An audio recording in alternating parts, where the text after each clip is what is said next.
Ho ho, hello maths fans! A special festive video for you this time, as I'm going to be opening my holiday gift from my friends over at Curiosity Box. I've been told the box contains some of Vsauce's favourite science toys, so that will undoubtedly be very exciting. But really, I'm hoping for something nice and mathematical that I can get stuck into. Right, let's do some unboxing. Already love that there's a solar calendar on the box itself. This is a pretty spectacular start. Very into that, about recycling, reusing everything. Okay, so I've never done this before, so I literally have no idea how an unboxing works. It's a thing that happens on YouTube. I'm trying it. So I'm gonna hopefully get into the plastic wrap first. Right, and open this. Ooh, by Vsauce. Nice little logo on there, like that. Just in case we were in any doubt. Okay, right. Lots of pieces to be investigated in here. I think I'm going to take it all out. Let's lay it out on the table and then I'll try and play with it. Again, I literally have no clue. Like, I know some of you probably don't believe me, but I have no idea what is in here, as you're going to see as we go through this. All right, well, they look fun. Some instructions. There's like a whole book thing. There's some stickers. There's a lot going on here. Oh, t-shirt. I knew to expect a t-shirt. We've got a t-shirt. We're going to try that one on shortly. And a sundial down the bottom. Wow, okay. Right, so that is officially an empty box. Very cool. Very, very cool. I'm going to show you that again because it's so cool. That solar calendar there on the front. Very, very nice stuff. Very nice. Oh, that was upside down. Let's try that one again. Solar calendar there on the front. Very cool stuff. Like that a lot. All right, well, we'll come back to the actual box. We'll keep that one over there. And let's see what's going on with all these pieces. Where to even begin? I think I'm gonna read. I'm gonna be a dad, and I'm gonna read my instructions first. This is not normally what I would do, but we're gonna read it first. Okay, so it says here we have a Schmoyer sundial. So this is the Schmoyer sundial. So this looks very exciting. It's like I have to build something. So obviously we'll have a play with that in a moment. We've got a science fiction from Edward Page Mitchell in the form of this buck. There we go. The clock that went backward. Very nice. I really like the feel of it as well. It's like a weighty leather tome of a buck. It's very cool. Okay, got that one. A 7 puzzle package of love called Wire You. Wow. Wire, spelled W-I-R-E. Wire You. So sweet. Spectacular. Let's go with, let's just leave it at that. A chocolate mold. This sounds cool. Telling me how to make chocolate. I mean, I unfortunately don't have any liquid chocolate with me, so I might not actually be able to do that one. Some stickers. Love it. Love cool stickers. I think I'm going to take that skull one and put it straight on the laptop. That is very cool. Very nice. Oh, and they're illustrations from the book. Clever. And then, of course, the t-shirt. Well, we're going to start with it. I'm going to have to wear the t-shirt. All right, well, let's have a look at the t-shirt, and then I'll put the t-shirt on. I think is the only way to do this. So what have we got? What do we think? What do we think, folks? It's pretty good to me. Pretty cool t-shirt. And they've sent me a large, the correct size. Right, and I know some of you, if you see my older videos, are used to me undressing on the channel, but I'm now going to get dressed on the channel. Let's see if we can do this without ruining the hair, eh? Not the most graceful change of clothes on camera, but you know, wearing the t-shirt, love it, looks good. Atomic retro fashion, this is described as, which is great. Is it going to tell me more about the t-shirt? I'm really intrigued because there are like 716162, 515253, 4443, 4241. I have a feeling these could be to do with electron shells, but I'm not a chemist. So let's see what's it's going to tell me in here. Oh, here we go. Here we go. Right, so there is a whole page there explaining the t-shirt, which, big fan of this. An opportunity to look cool and to learn. Now we're talking. This retro radium double Nobel shirt offers the finest in atomic fashion. A double Nobel shirt, Marie Curie was awarded the Nobel Prize for discovering radium and polonium, and Niels Bohr got one for his investigations on the structure of the atom, featuring a detailed 1923 illustration of the radium atom based on Niels Bohr's pioneering work. That is so cool. So this is a Niels Bohr drawing of radium, which was discovered by Marie Curie. Super cool. All right. Love this. Love the t-shirt. Love the learning. Okay. Right. Well, maybe let's do the buck next, as that's the next one on the page. So, t-shirt, 10 out of 10. Love it. Right. We've got the clock that went backward. So, I'm going to need my scissors again. Ugh. Get into this. As I was saying before, very, very nice high quality book. Big fan, big fan. Ooh, new book smell, I tell you. Beautiful, absolutely beautiful. Right, so there's just a series of stories. Fantastic. Love it. This can be my Christmas holiday reading, I think. So looking a little bit more about the book. So it tells us here, this is a new edition of the stories of Edward Page Mitchell, who was a 19th century newspaper editor and one of the earliest science fiction writers. Very cool. They include the first documented science fiction stories of teleportation, faster than light travel, cryostasis, which I think is where you freeze the body, like cryo chamber. I think that's where you freeze and then wake up a while later. Surgically altered personalities and other now common tropes. Brilliant. That one is one for the Christmas reading list right there. Love it. Okay, number 4, the Rainbow Diffraction Chocolate Mold. People love rainbows, people love chocolate. With this mold, you can make chocolate that reflects a rainbow sheen.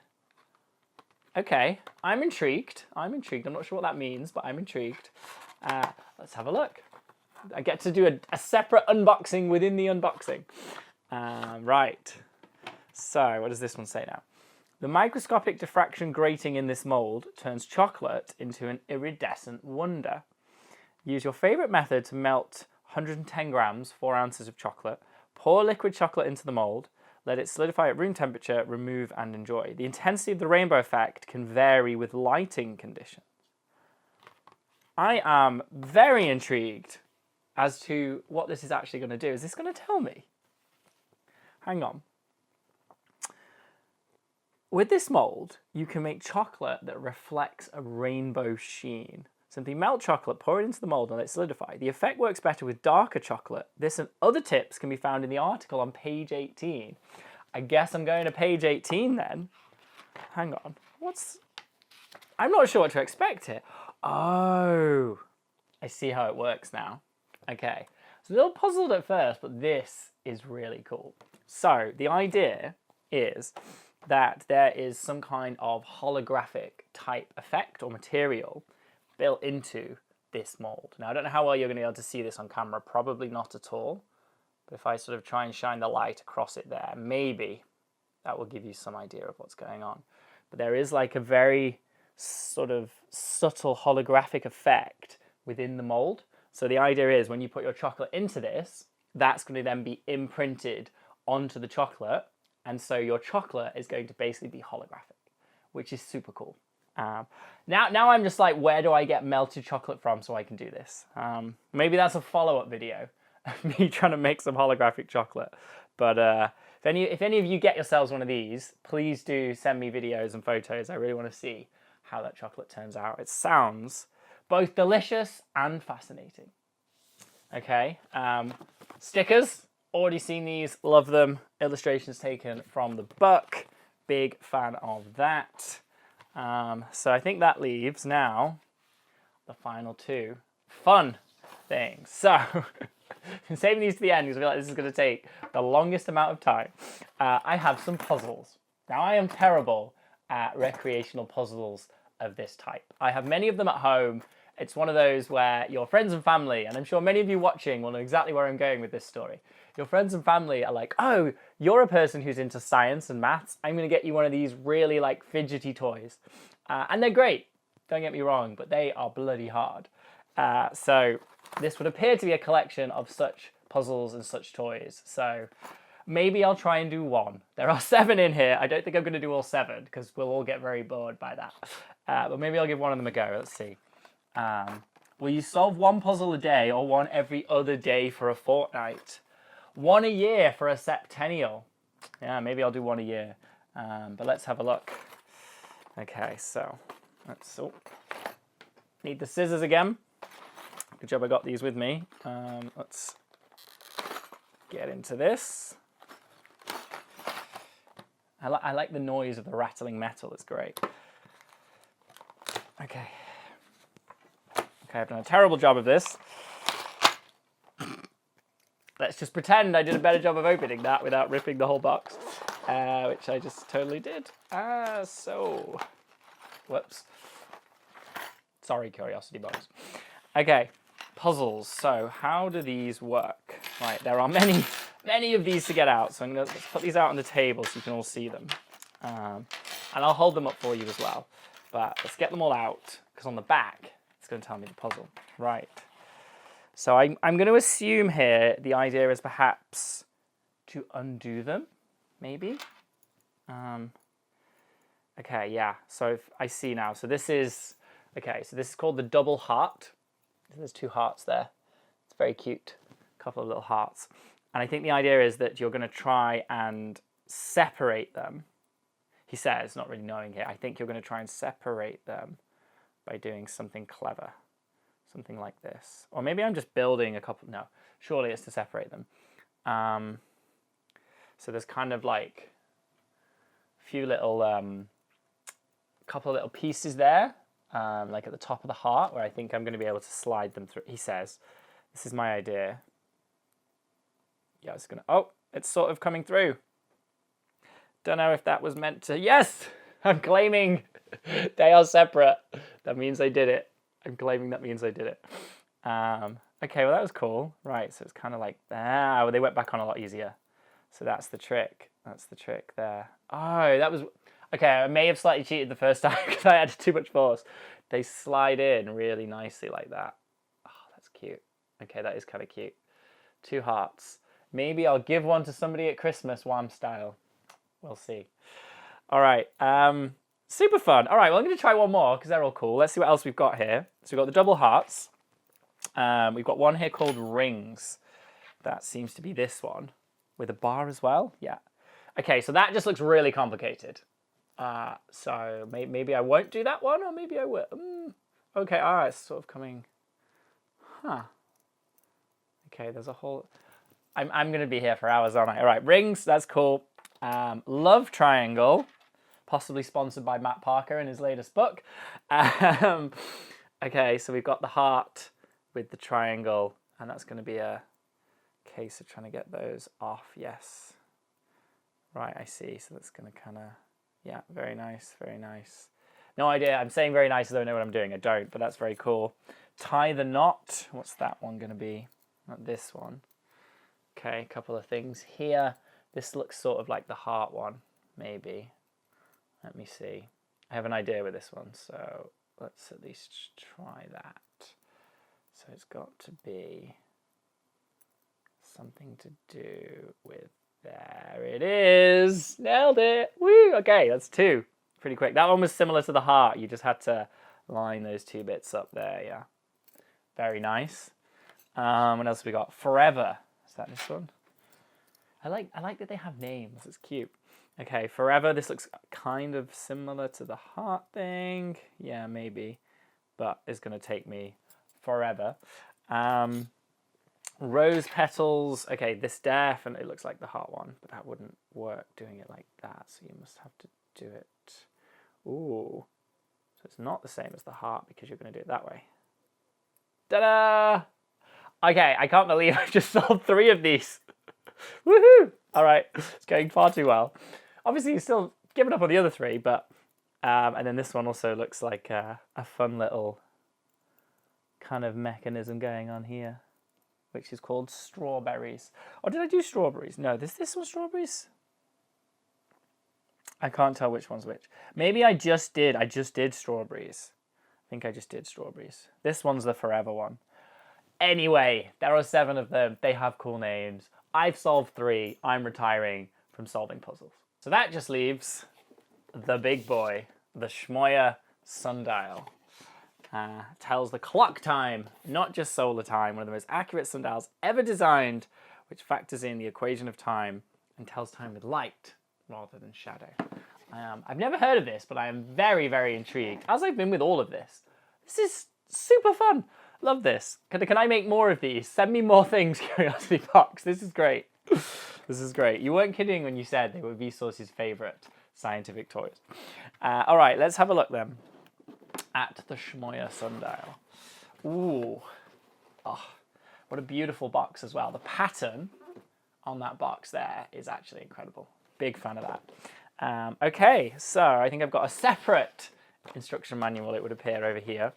Before you start, there's a strong relationship between where you are in the world and what time it is. Yes, to properly assemble the sundial, you need to know these 4 things. I need to know my latitude and longitude. Oh, can easily be determined by the GPS on your cell phone or by looking up your location online. Right, so I need to look that. I'm gonna get my phone and look up my GPS. Okay, so Oxford, England. I am at 70 meters elevation and 51.45 degrees north and 1 degree and 15 west. Sounds about right.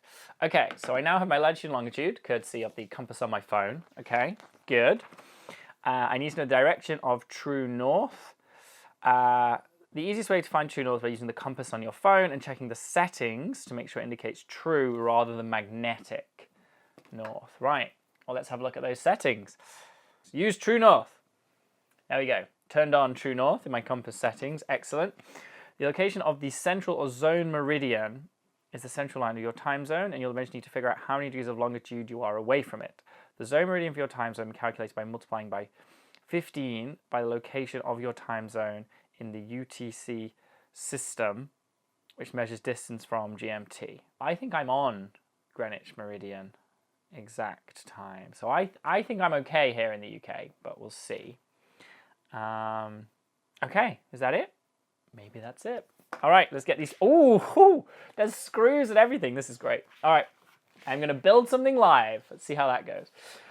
Take the 2 halves of the latitude arc and insert the gnomon into the gnomon holders. I don't know how to say that word. So this looks like an arc, maybe. Okay, let's get all these pieces out. Right. Feels very high quality. I like it. Okay, so we've got this one. Right. And I've got to, what am I trying to do? Take the 2 halves of the latitude arc, okay, and insert the gnomon. I honestly have no idea how to say that word. Gnomon. This thing. Okay. And I'm going to put this into one into each bit. South, like so. Whoop. Okay, I feel like that was a thing. Yes. And this one's on the top. He says. Maybe? Okay, cool. That feels like I've done something there. Okay, cool. The 2 halves will have a gap between them, which we're going to fill in a moment. Okay, yes. I can do that. Right. Attach the equatorial crescent. Make sure the northern hemisphere and southern hemisphere labels on the equator crescent match the N and S markings. Okay. So this is going in between these 2. Southern hemisphere, which is that was incorrect. Southern hemisphere is going to be that way. Okay, I see what I'm doing. Right, so I'm going to do that and then put you in there. Beautiful. Right, gotcha. Showing my ability or lack thereof of making things here. Let's try. Okay. So, and then how am I fixing that in? Slide the crescent between the 2 halves of the latitude arc. Yes. Attach it lightly by screwing the crescent screws and bolts. So they're the small ones. They would appear to be the small ones. Let's give that one a go. I think I want those 2 little ones. Okay. Come here, you. Right. You're going to be a stand. Let's try and get these things out of here. So I'm wanting to put those through the northern hemisphere. Okay. Let's give it a go. So through here. He says, not really knowing what he's doing. And I think they're meant to go through like that. Through there. Fun. Like handy things. So I've got into Lego a lot recently. Similar kind of vibe. Send me Lego.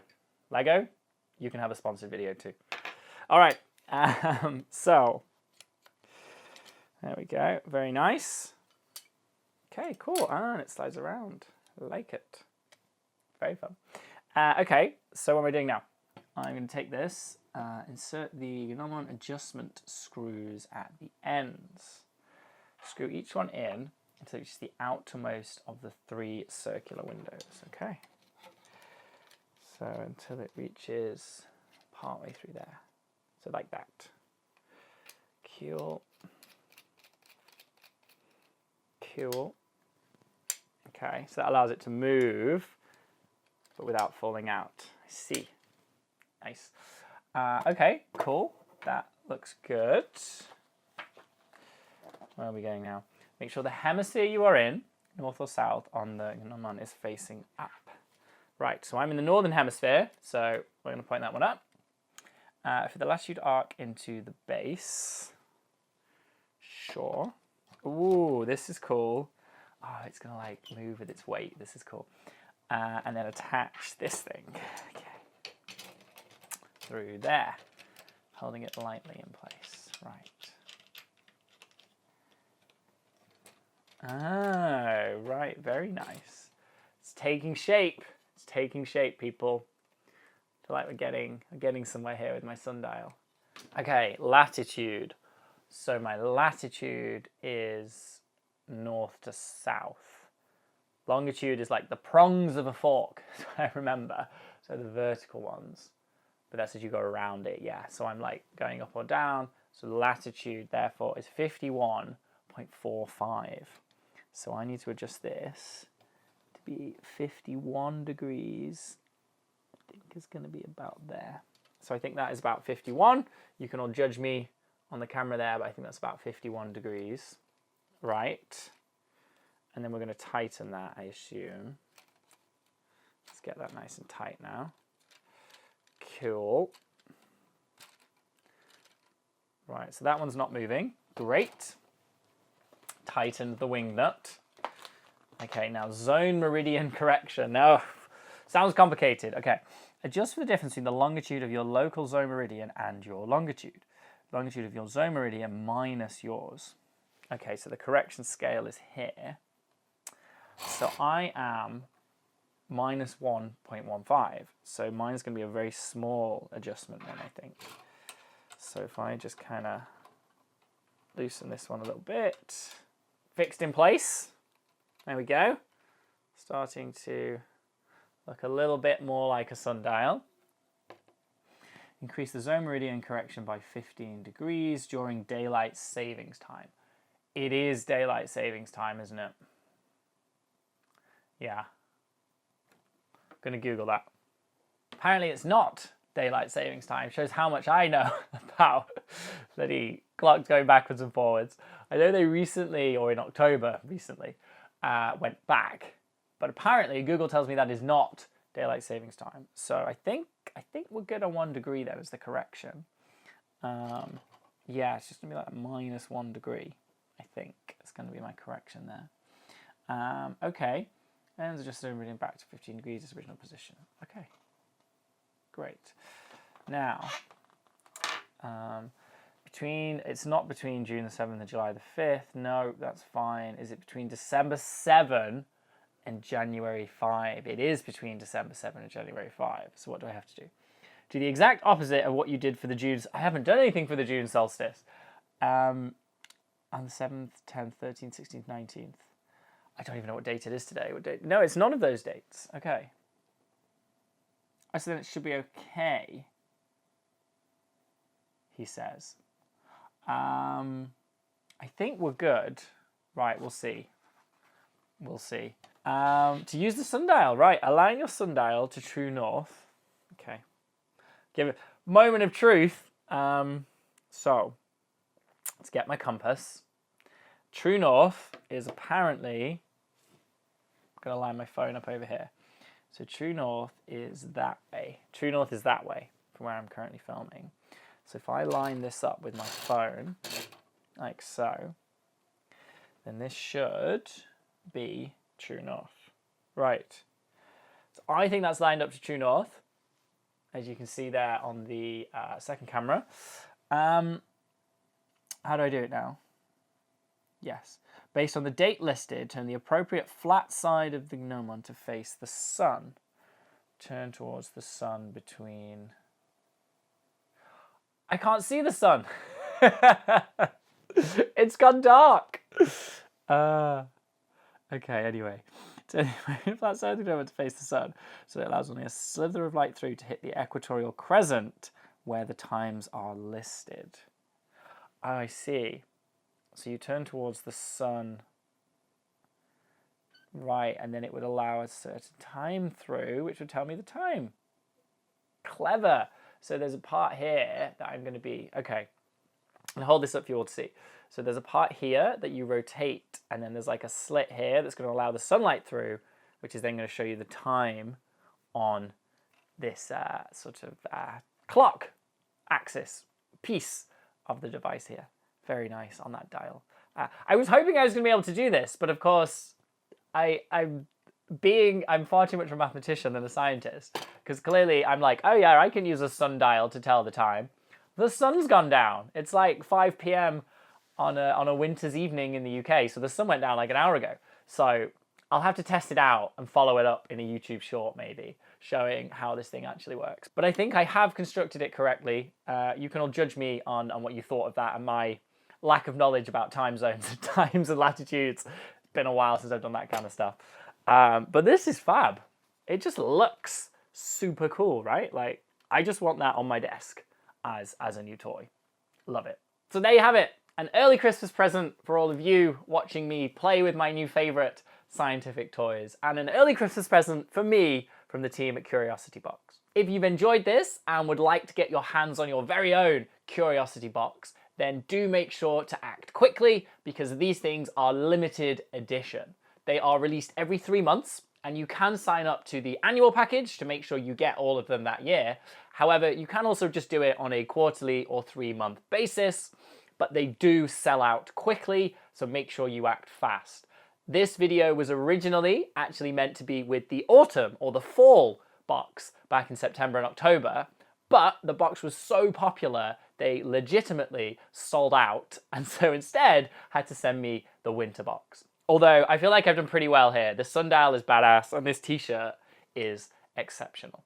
So if you do want to get one of these, act now. You can also get 25% off using the code TomRocksMaths25. That's TomRocksMaths25, code as shown on screen. And I'll also put that in the video description box so you can copy it across nice and easy. But otherwise, I hope you've enjoyed this video. I hope you have a wonderful festive season and get to spend time doing your favorite things, which for me means more maths exams, of course. And also now, playing with my new toys. So I'm definitely going to check out this sundial and make sure it actually does work, because I'm not convinced that I have constructed it correctly. We'll see. And also this book. I'm going to read myself The Clock That Went Backward while sitting by the fire having some roasted chestnuts and a glass of eggnog. Have a lovely holiday season, and I'll see you all in the new year. Take care.